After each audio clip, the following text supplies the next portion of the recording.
If week 0 wet your whistle, week 1 on Saturday definitely was a full course meal. We're going to talk all about it next on the College Huddle.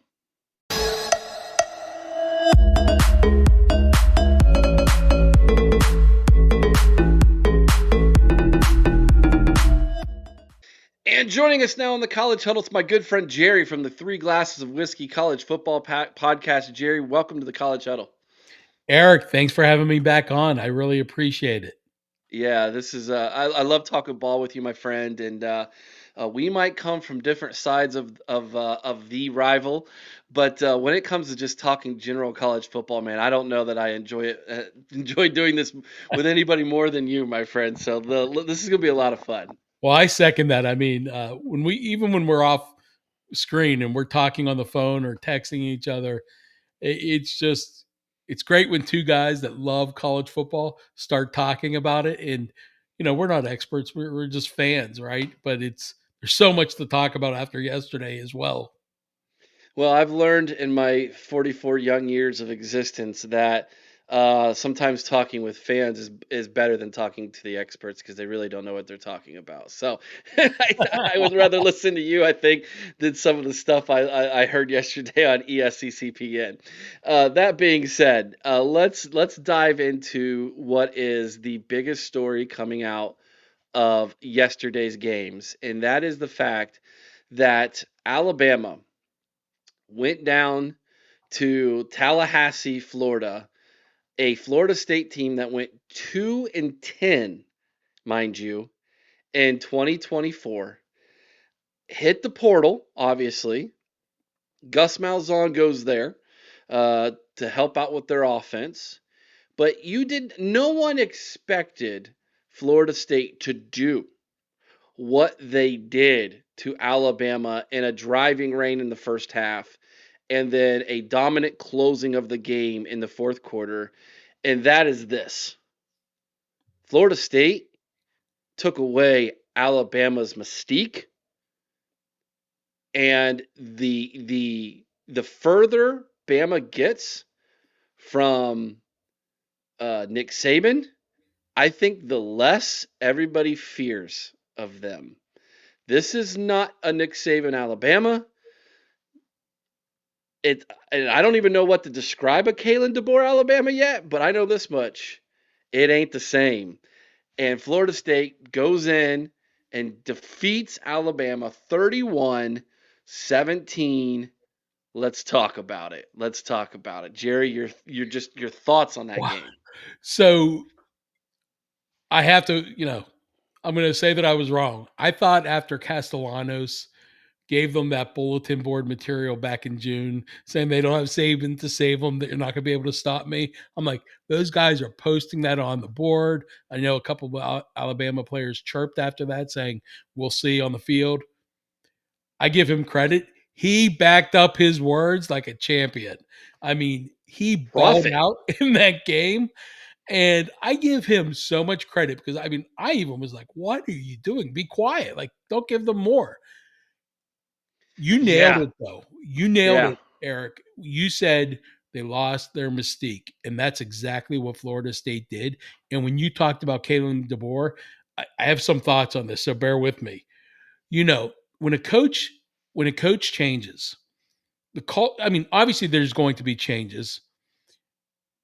When Michigan lost Jim Harbaugh, Moore's going to do it his way, but one of the things he embraced was the culture, right? Keeping the culture.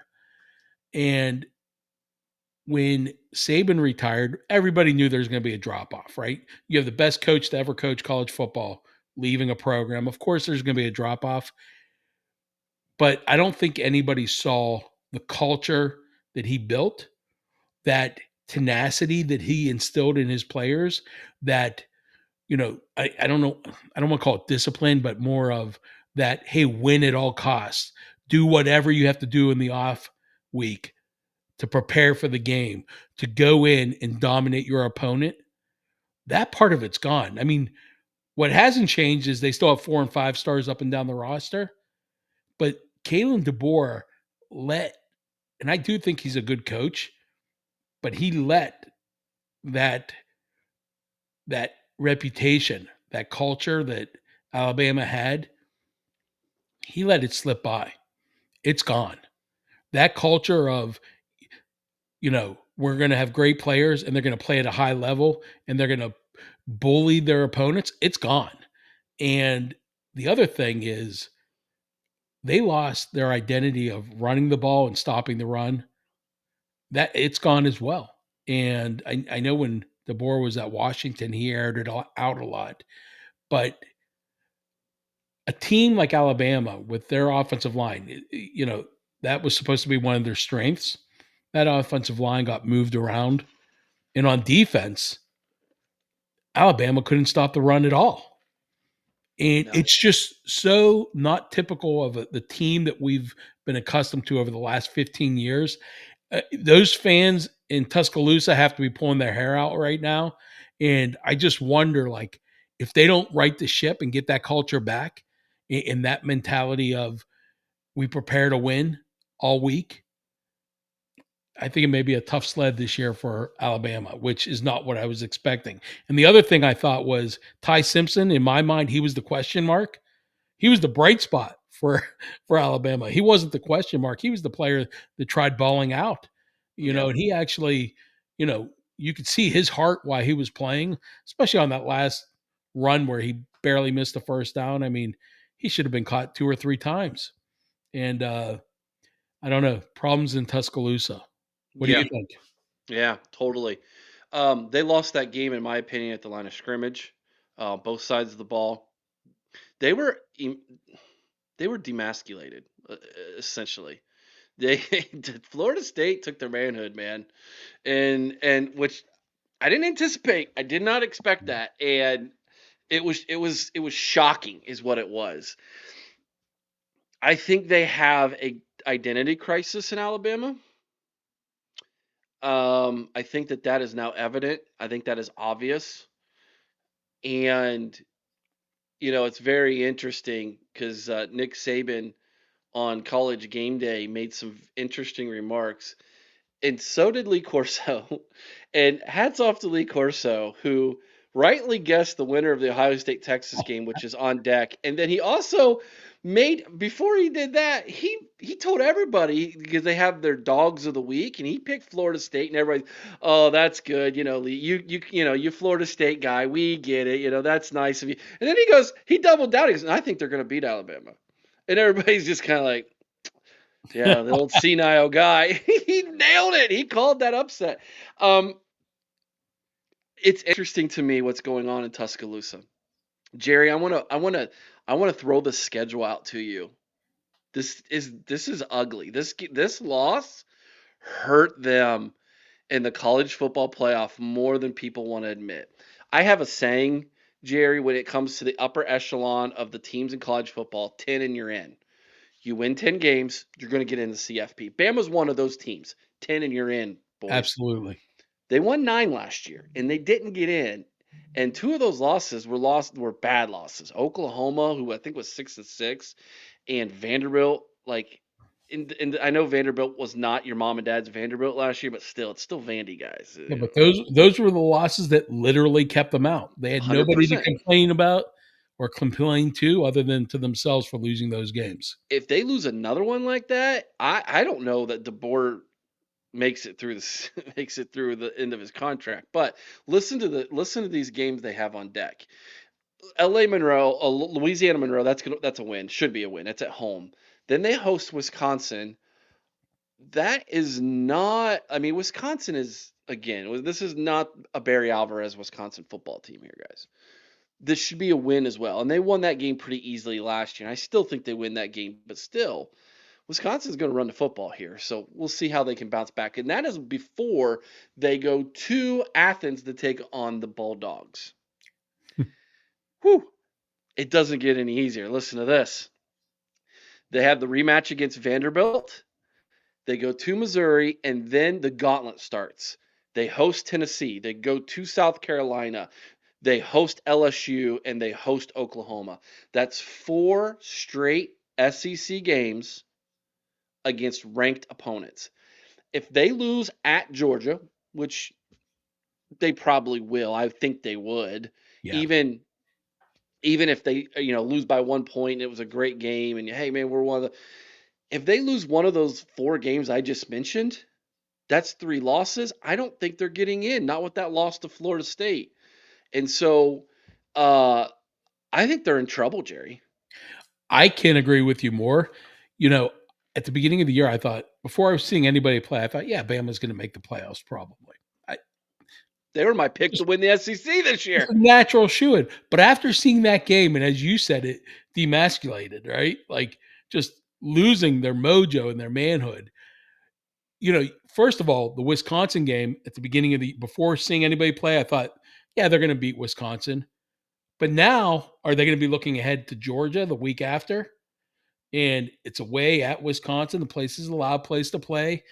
Wisconsin, I'm not saying they're going to pull off an upset, but I don't know if it's as wide of a victory as I originally thought anymore after watching Florida State take it to them. Now, I don't know what Wisconsin has in store this year.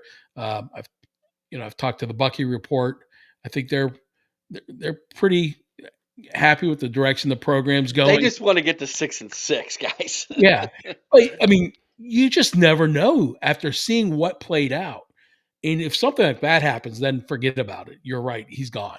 Right. If they would lose to Wisconsin, probably won't. They'll win, but lost to Georgia, I would say. I think everybody would say lost to Georgia after seeing yesterday's game. And then you have that gauntlet. I mean, Tennessee, they looked the part this weekend. Oklahoma, it's not the same team from last year. I mean, with their quarterback at Mateer, I mean, they have an offense this year, unlike last year. So I think that could be a loss for Bama. And then LSU, I mean, a LSU look rivalry. good. Oh, they sure did. So can you imagine if this Bama team loses 4, or should I say maybe 5 games? Oh, there's no way he'd make it through the season. I mean, he's done. Yeah. And the shame of it is he had something really good at Washington when he was there. And I think maybe if this does, I'm not saying this is going to happen, but if it doesn't work out for him in Bama, and right now it doesn't look good, in my opinion, man, sometimes the grass isn't greener on the other side. That's right. That's right. Bama fans are beside themselves. I've watched several um, Bama personalities who I enjoy tuning into every now and then, and they're irate, man. So this is gonna be very if this thing he can't right that ship and right it quickly and bounce back from this loss and make a push for the playoffs by going 10-2. This fan base there's zero patience there. But Eric, Zero. you said it. I mean, that schedule, if they play anything like they played yesterday, with that schedule, they'll be lucky if they only have 3 losses. Yeah, I And agree. there was something else that I thought was telling, and it was so minuscule. And maybe I read into things too much, but there was a play where Castellanos ran the ball and Damani Jackson for Alabama, one of their D backs. So earlier he got flagged on a pass interference, right? Hmm. And he came up, made the tackle on Castellanos.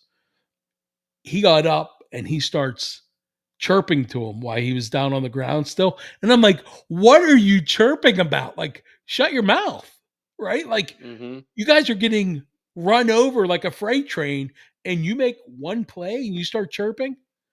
I mean, that kind of stuff drives me nuts. Nick Saban wouldn't have put up with No, that. absolutely not. It's just, and I mean, I know the kid has talent, but my like, make the play and go back to the huddle when you're getting handed. The game's being handed to you like that, right? Yeah. On the other side of the coin, I don't know what to make of Florida State, but it sure is fun. That's the way I look at it with Florida State. Like, okay, let's see what the encore looks like the next couple weeks for the Seminoles. Again, I did not anticipate this, and I'll be honest, I don't think Florida State fans anticipated this. There's no way they So, could have. No way they. so they're riding a wave right now. Let's see how long that wave goes for Florida State. All right, moving on to what Eric, was can I say yeah, one more thing about Florida sure, State? go What's right ahead. interesting is the number of like during the game they kept talking about all the different transfers that they acquired. again, I don't think it's the same team as the 2-10 team from last year.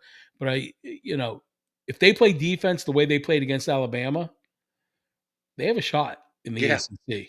I mean, that's a yeah. team that people weren't talking about. And I mean, it's one game. We'll see how it plays out. But Yeah. I thought Clemson's biggest challenge was going to be Miami, and now I'm not so sure. So, yeah, like I said, I'm not sure what they are, but it's a lot of fun right now. So absolutely. let's check them out. Okay, let's go. Before that game, though, big noon happened over at Ohio Stadium. You had the number one team in the country, Texas, visiting the number three team, Ohio State, last year's defending national champions. Yes, I'm a Buckeye fan. I try to be unbiased on the College Huddle, and so I'm not going to talk about the Buckeyes here. I'm going to let Jerry talk about them, and he is a Michigan fan, and so this will be his opportunity to throw jabs at my team, and I will zip my lip. But I know Jerry's also a very honest man, so this game was exactly what I anticipated this game being, a defensive masterclass, and two teams offensively that were going to struggle the ball. I expected it to be low scoring. My prediction was 20 to 14 was my prediction of the score. It was even less than that. It ended up being 14-7 Ohio State. And this game really can be broken down very simply into two things. Texas gave the game away. Ohio State's first scoring drive, they had a third down. Texas gave them the first down on a penalty.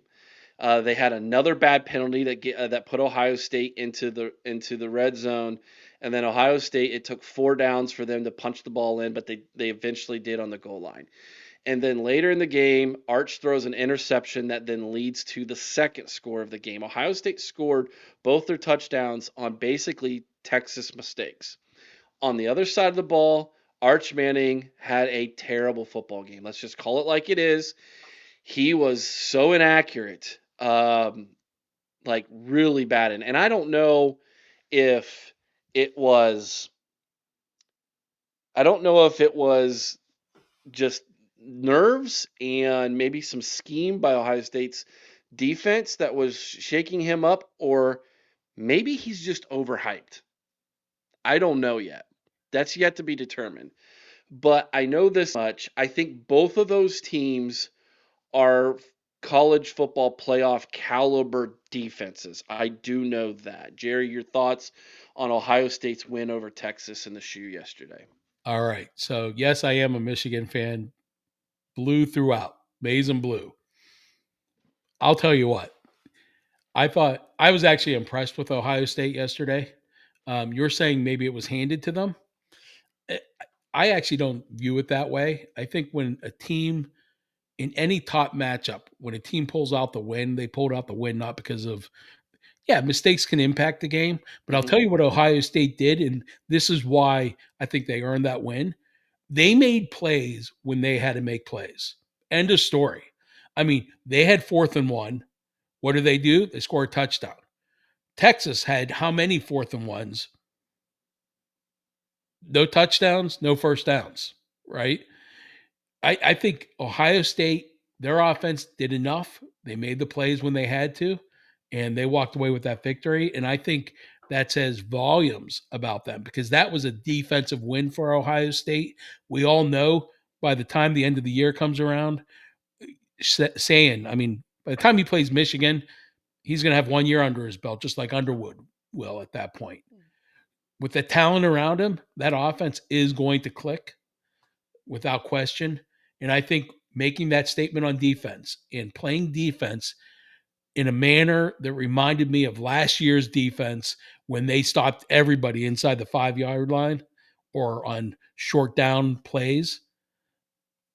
It's something Ohio State fans should be excited about because I just haven't seen a defense do that, especially when it's all new turnover. I mean, everybody from last year's team is basically gone, and they still were able to play that shutdown defense when they had to on 4th downs, whether they were going for a first down or for a touchdown.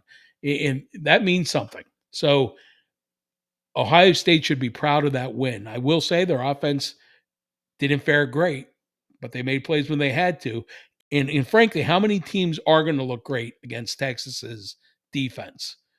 So if this game was at the end of the year, I think Ohio State's offense would have looked a lot different than what we saw yesterday. Hmm. Um, and then in regards to Arch, so I think he's going to be okay. I think, again, I give credit to Ohio State's defense. I think Coach Patricia taught a master class in defensive scheme. I actually think he out schemed the offensive guru Sark, right? Sark didn't show any complexity to that offense yesterday. And it makes you wonder why. Is it because Manning isn't grasping it? Are they, I mean, what could they be saving it for? Right? This is the biggest game of the year probably for them against Ohio State. So I was surprised by that. But I think Patricia's defensive scheme was terrific. And then you have to give all of those 11 starters on defense credit because they executed the scheme that Patricia instilled. Arch, man, okay, so he has to overcome the hype from Yeah, beginning of the year, right? yeah. All the Heisman hype. He has to overcome the hype about how great Texas is going to be. He has to overcome the hype associated with his name alone. And now, I mean, a lot of people ask the question, me being one of them, why didn't he beat out Ewers over the last 2 years? And now I think the narrative is, well, maybe he couldn't beat out Ewers. Maybe it Mm. wasn't Stark being loyal to Ewers, but maybe he just couldn't beat him out. I It was explained to me by Gerald from the Longhorn Republic. Great guy. You should probably have him on your show sometime.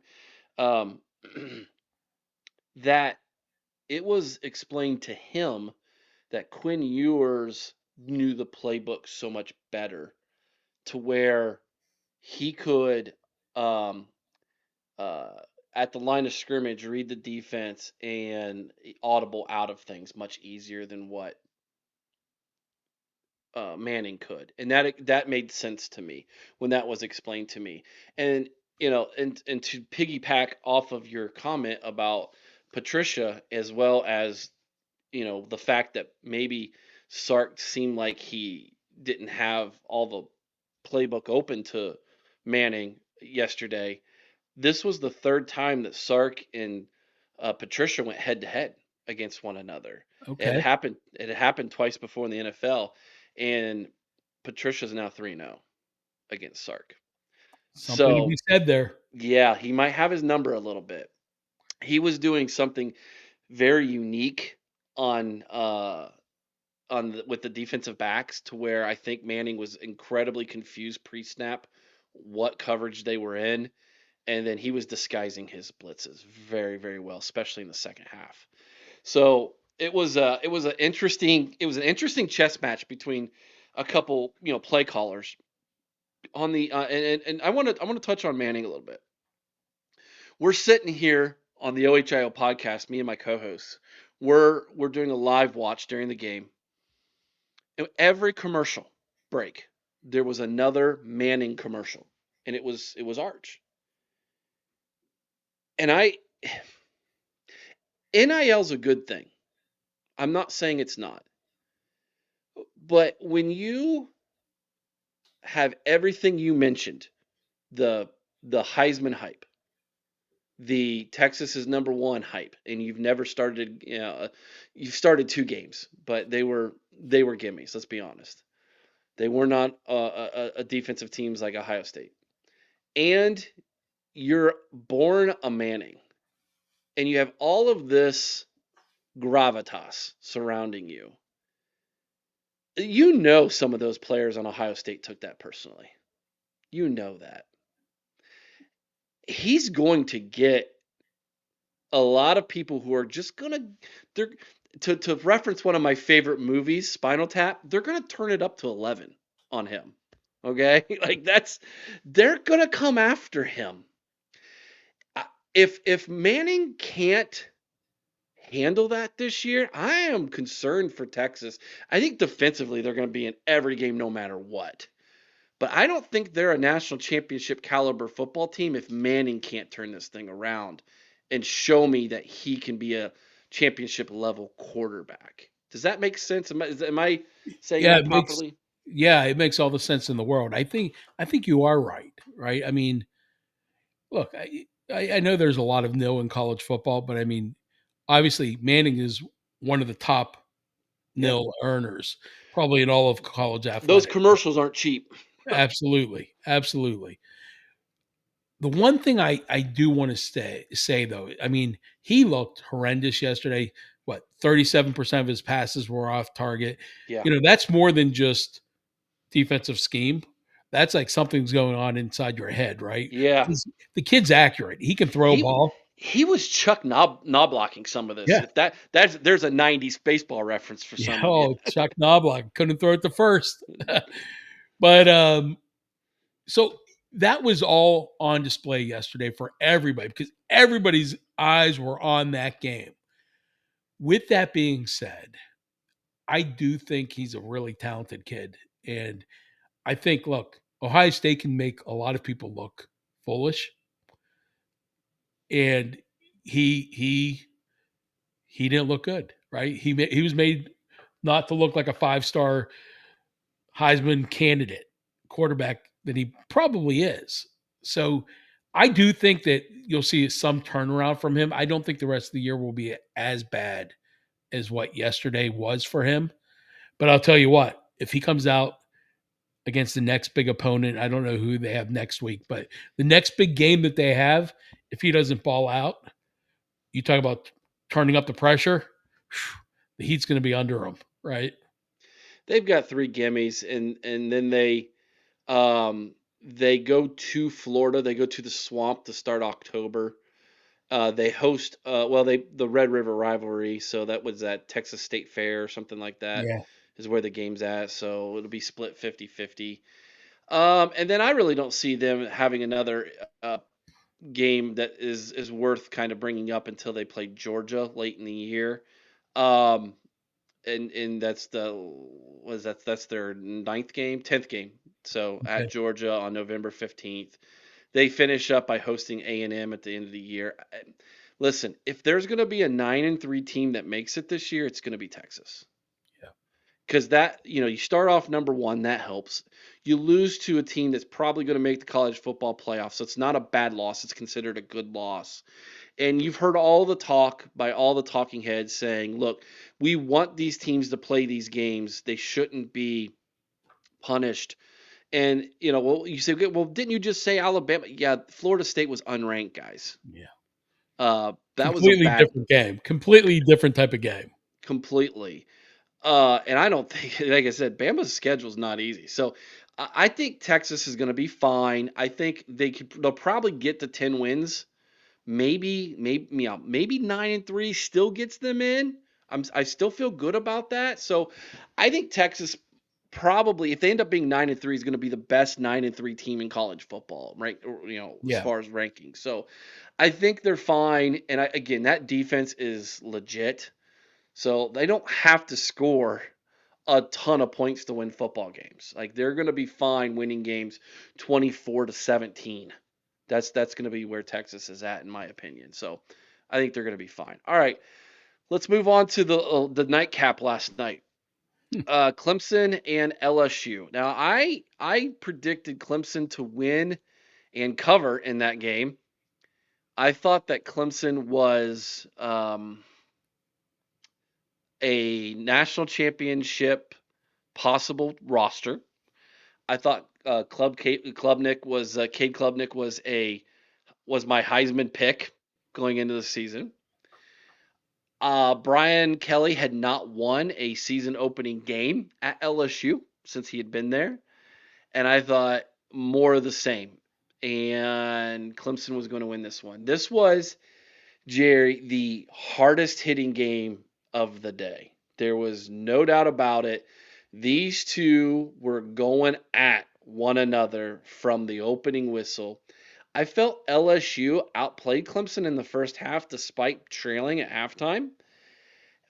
And I thought that halftime interview going into the locker room by Brian Kelly on national television was incredibly telling. I'm like, he seems very calm for being the team that's trailing at halftime. And I think he saw a lot of what I saw. We're actually beating these guys. If we can just punch through that glass ceiling here in the second half, we're going to win this game. Sure enough, they did, Jerry. LSU ends up scoring 14 points in the second half after trailing 10-3 at halftime, and they end up winning 17-10. That LSU defense looked awesome. Your thoughts on LSU going on the road to South Carolina, the Death Valley of South Carolina, and coming away with the victory to start the season?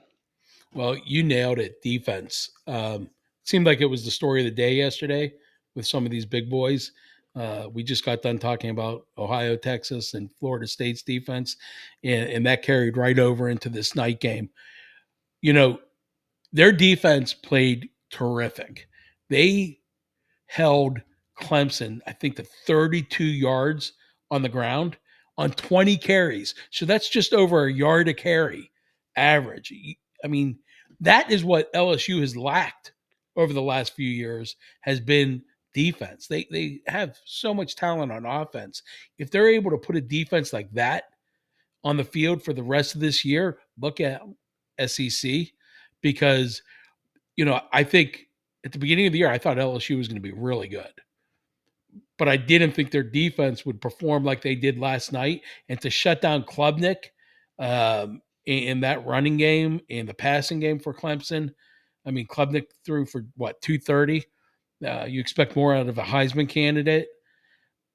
Kudos to their defense. I would also say that Clemson, one of their weaknesses last year was their defense. And they just similar to what I said about Texas, Clemson couldn't make stops when they had to. And I mean, there was that questionable pass interference play that gave LSU new life for the go ahead touchdown. But you can't hang your hat on bad call, bad call, bad call. If there's a bad call against you, you got to will yourself through it and make a stop even with a bad call. So I give LSU all the credit in the world. The first win for Kelly, or I should say LSU, since 2019, first season opener that they won. I think that's big. Um, you talked about Clemson. I actually thought they were going to win it all this year.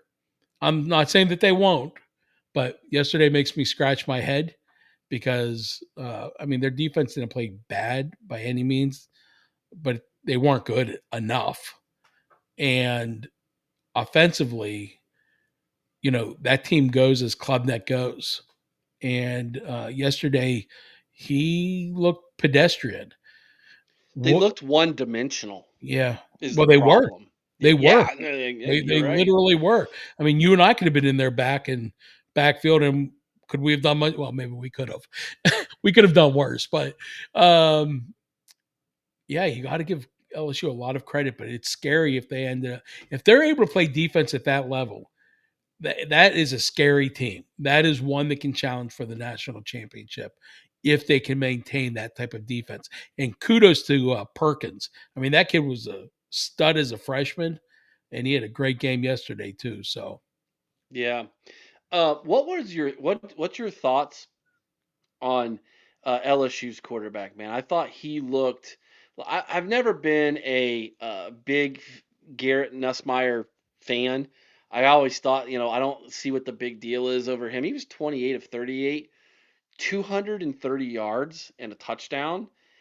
And I don't want to put Heisman leaders this early in the season. I mean, shoot, we got 2 games today and another one tomorrow to watch before we even say week one's officially done. But he might have been the most impressive quarterback yesterday.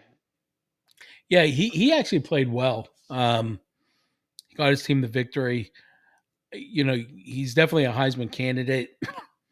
Excuse me.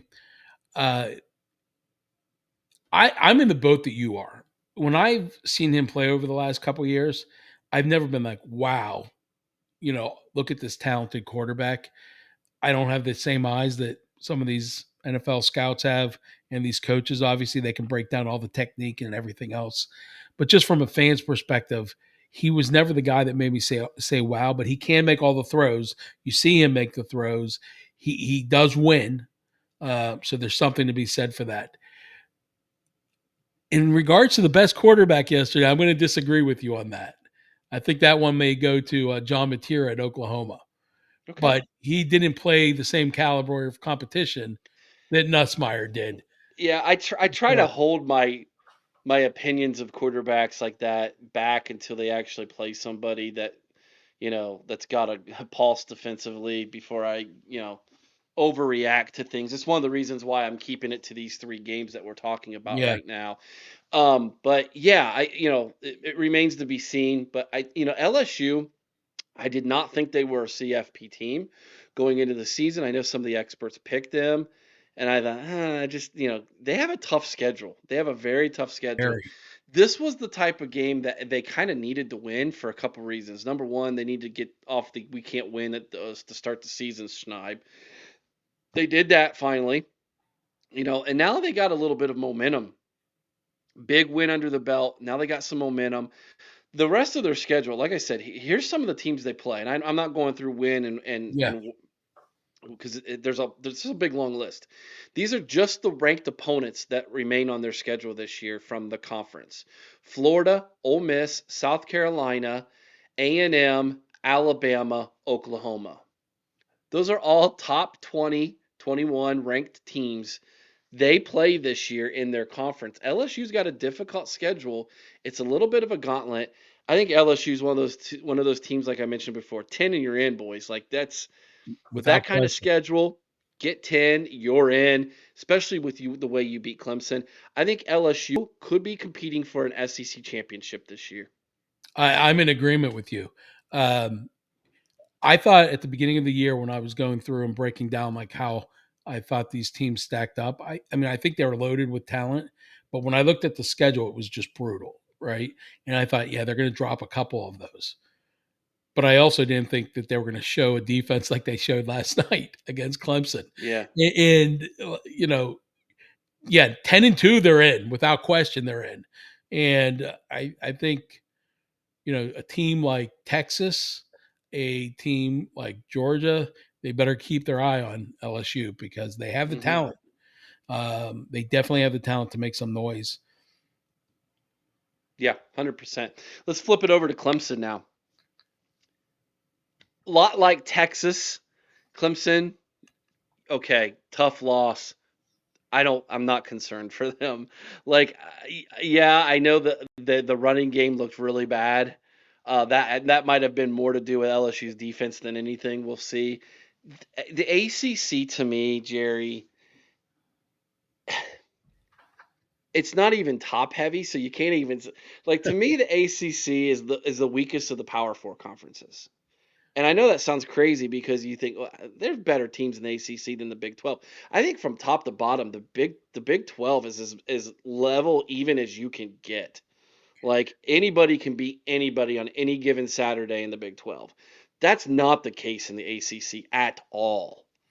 Like this thing is to the point in the ACC, Jerry, where you live in the city of Pittsburgh. Does Pitt now have a chance? Is Louisville going to rise up? Is SMU somehow going to sneak in a championship? Like it's kind of open there in ACC after this. I still think Clemson's the team to beat. Don't get me wrong, but yesterday gives you some pause now about the ACC, does it not? It does. You are right that there are a couple things about the loss to LSU. I mean they played a really good team in LSU, right? Sure. In the ACC, maybe the only other team that can match up to a team like LSU is Miami, and I say maybe because we have to see which Carson Beck actually plays this year, and can Miami stop anybody? Right, that was the problem last year. So I still think Clemson's the team to beat. It's too early to write them off. But against the other big teams, it makes me wonder. I mean, I was high on Clemson. They have so many returning starters. They had so much talent coming back. They plugged some holes. which Sweeney normally doesn't use the transfer portal. They got a couple additions. I thought they were going to come out, and that's why I picked them as number one and to win the Natty. But we'll see. It's too early to write them off. But in terms of the ACC, you are right. There are a couple good teams at the top, and then just a lot of okay teams. So a team like Pitt, well, you never know. Pitt can pull that out. I mean, they have a talented quarterback, a really good running back, and a pretty solid defense. Georgia Tech, that may be a tough team. Um, they can possibly contend with Clemson, and then Miami obviously is probably the number one. Probably like Clemson, Miami, SMU, Georgia Tech, maybe flip Georgia Tech and SMU. Uh, but the good thing for Clemson was yesterday's loss didn't impact anything in the ACC. Anything. I mean, all they have to do is win the ACC. They can still drop that game to South Carolina at the end of the year, and they're in. Yeah. And how can we not mention Florida State now? Yeah. Yeah. Florida State, I mean, we just talked about them, how good they looked. So, Right. you know, it is interesting. I think, living in Pittsburgh, people believe that we could win the ACC. And some experts even have talked about that, but I don't necessarily see that happening. But Clemson, they have to fix some things. I don't think everybody's going Yeah. to make them look as bad as they looked offensively yesterday, especially the teams in the ACC aren't going to make them look that bad. But, they still have the whole season ahead of them. Just look forward, improve week to week, just keep improving, win, and you'll be in. Yeah. Exactly. And it's not panic mode at all for Clemson, given the conference and everything. But it does all of a sudden, I guess, to drive home my point, it does make the ACC a little bit more interesting when Florida State goes out there and knocks off Bama, and Clemson gets beat by LSU, and now all of a sudden you're saying maybe there's something more to actually watch in the ACC outside of Clemson's just going to walk away with this I still. think So you're spot on. I think you're right on target. The other thing that would have been interesting, Ohio State took care of Texas, the SEC's big boy. Florida State took care of Alabama, one of the storied programs in the SEC. Man, if Clemson could have had that win yesterday, you would have three of the top SEC teams with an L. That would have been interesting. and it's I smile because in my head as I was going through how we were going to write the show notes for today, Jerry, that was definitely, if that was ended up going to be how the things went yesterday, that was going to be the main narrative talking point, was the SECs. Are they just really overrated at this point? And that remains to be seen. Um, Obviously, I did watch your video where you talked about the conferences and who you viewed as still the big dog in all of those, and I thought, might have to revisit that one, Jerry. After, We but may, but my heart's with the Big Ten. I oh, I love know Big it. Ten Yeah, football, but yeah, probably the biggest argument against everything I said in that video would be, yeah, but you take out Georgia and Alabama over the last 15 years, and then you're left with one team, right? LSU. LSU, and that's it. Yeah. So And then they go out there and they beat Clemson. yeah, It was like, okay, I get. But it's funny. Your boy Dave Portnoy. Uh, he was in Columbus yesterday, and he shot some fire over the bow of the SEC a little bit with some of his Big Ten versus SEC comments. So I thought that was kind of apropos on his part. I think he But loves embracing. excuse me, he loves embracing that villain role. oh yeah, Uh, I mean, he's and good at it. people eat it up. Yeah. So Yeah, yeah, I he's don't he's know. definitely good at it. But no, this was week one was a lot of fun. It really it was week zero was like, oh, we had football games, yay. Yesterday felt like embrace it, it's fully back. Well, I loved your line about Christmas. I stole it, Did right? you? And I actually said one of my friends uh, said it's like Christmas morning, and it really was yesterday, right? Yeah. Um, but I have one question for you. Uh, Sure. so yesterday, and this wasn't in our show notes and anything, but it was just something I want to get your take on, and I think people uh, like your take, and I think it would be interesting for everybody to hear. So we had a bunch of new quarterbacks yesterday. So we had Mm-hmm. Arch Manning, Julian Sayin, Bryce Underwood. Um, then you had um, I'm missing somebody. Who's the other? Oh, John Mateer, not a new starter, but a new starter for Oklahoma.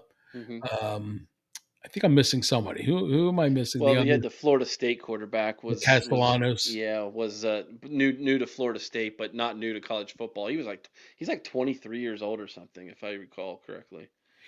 When you see these guys, I mean, especially with the first three I said, with Manning, Sayin, and Underwood, there is a lot. Well, Manning isn't as young as the others, so I should, but just there is that rivalry between Michigan and Ohio State is going to be pretty exciting with the star level of their two quarterbacks. And Yeah. then Manning, like I said, I mean, I think he'll figure it out. Any thoughts on those three guys?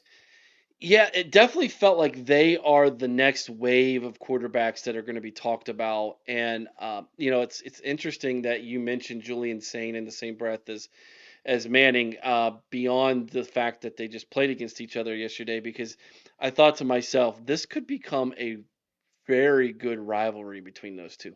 Let's hypothetically say Manning doesn't turn pro, because he will be eligible to go pro at the end of the season if he wanted to. And they've come out, and the Mannings have come out and said that's not going to be the case. He's going to come back to college one more year, regardless of how this year goes.